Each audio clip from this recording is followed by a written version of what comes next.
కూటమి ప్రభుత్వంలో అంతర్జాతీయ కంపెనీలు పెట్టుబడులు పెట్టడానికి ముందుకొస్తున్నాయి. దీనివల్ల ఉపాధి కలుగుతుందని మీరు అనుకుంటారు? ఉపాధి కలుగుతుంది కానీ మరి ఇవన్నీ ఎంఓఏలు కుదుర్చుకునే మొత్తం కూడా ఈ నెక్స్ట్ ఎలక్షన్ రాబోయే లోపలే బిల్డింగ్స్ కానీ ఇన్ఫ్రాస్ట్రక్చర్ కానీ రోడ్లు కానీ లేకపోతే దానికి సంబంధించినటువంటి పర్మిషన్లు కానీ మొత్తం ఫుల్ఫిల్ అయితే 100% టీడీపీ కూటమి గవర్నమెంట్ సక్సెస్ అయింది. పవన్ కళ్యాణ్ ఆధ్వర్యంలో, చంద్రబాబు ఆధ్వర్యంలో.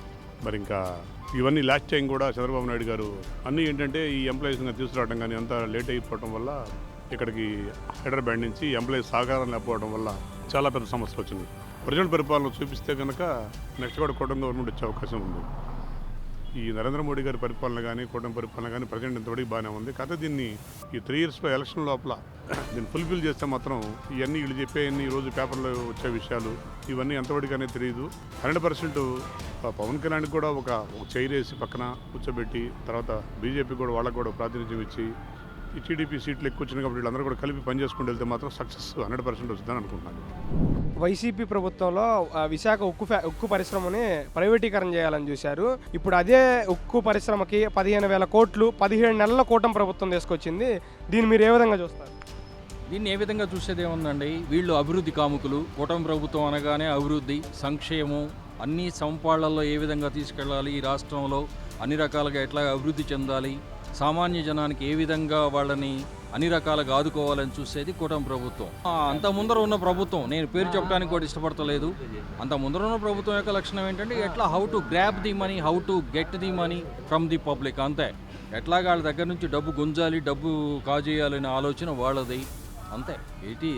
That is the difference between the కూటమి ప్రభుత్వం అండ్ ప్రీవియస్ గవర్నమెంట్. అంతే. అంటే ఈ ప్రభుత్వం డేటా సెంటర్ తీసుకొస్తే అది కూడా మేమే తీసుకొచ్చామని మాట్లాడుతున్నారు. మీరు దీన్ని ఏ విధంగా? అంటే ఏదన్నా కానీ మంచి జరిగితే నా వలన జరిగినట్టు, చెడు జరిగితే వాళ్ళ వలన జరిగినట్టు అని చెప్పేవాళ్ళు కొంతమంది ఉంటారు. వెనక నాకు ఒకటి చిన్నప్పుడు ఒకటి గుర్తుంది, చిన్న కథే. 2 పాలేర్లు ఉండేవాళ్ళు ఒక యజమానికి. ఆ పాలేర్లు ఏం చేసేవాళ్ళు అంటే పొలంలోకి వెళ్ళి ఒకడు ఏం చేసేవాడు అంటే బాగా పని చేసి తర్వాత ఒడ్డుకు వచ్చిన తర్వాత బట్టలన్నీ ఇప్పి మళ్ళీ మంచి బట్టలు వేసుకునేవాడు. ఒకడు మాత్రం వచ్చేటప్పుడు పని చేయకుండా బురద రాసుకుని వచ్చేవాడు. యజమాని ఏమనుకునేవాడు అంటే బురద రాసుకున్నాడు పని చేశాడని, మంచి బట్టలు ఉన్నాడేం పని చేయలేదు అనుకునేవాడు.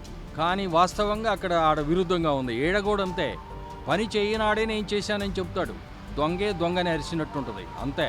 పని చేయకుండా నేను చేశానని చెప్పడం ఏంటి? జనం ఏమన్నా ఎర్రోళ్ళ పిచ్చాళ్ళ? అంటే ఆంధ్రప్రదేశ్లో ఉన్న ప్రజలను పిచ్చాళ్ళని చేద్దాం అనుకున్నారా లేదా పిచ్చాళ్ళు అనుకుంటున్నారా మీరు? What you think about the people of Andhra, AP? ఈరోజు కూటమి ప్రభుత్వాన్ని ఎందుకు అభిమానించాలి అంటే దే ఆర్ డూయింగ్ గుడ్. అంతే.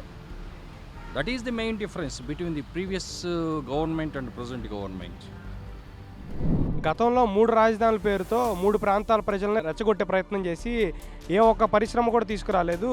ఇప్పుడు కూటమి గవర్నమెంట్లో 3 ప్రాంతాలకి పరిశ్రమలు వస్తున్నాయి. దీన్ని మీరు ఏ విధంగా చూస్తారు? ఇప్పుడు గవర్నమెంట్ చాలా చక్కగా చేస్తుంది.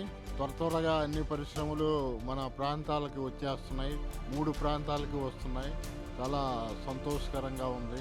ఏ గొడవ లేకుండా ఇలా సాఫీగా సాగితే త్వరగా అన్ని కంపెనీలు మన 3 పట్టణాలకు రాగలమని ఆశిస్తున్నాను. Thank you.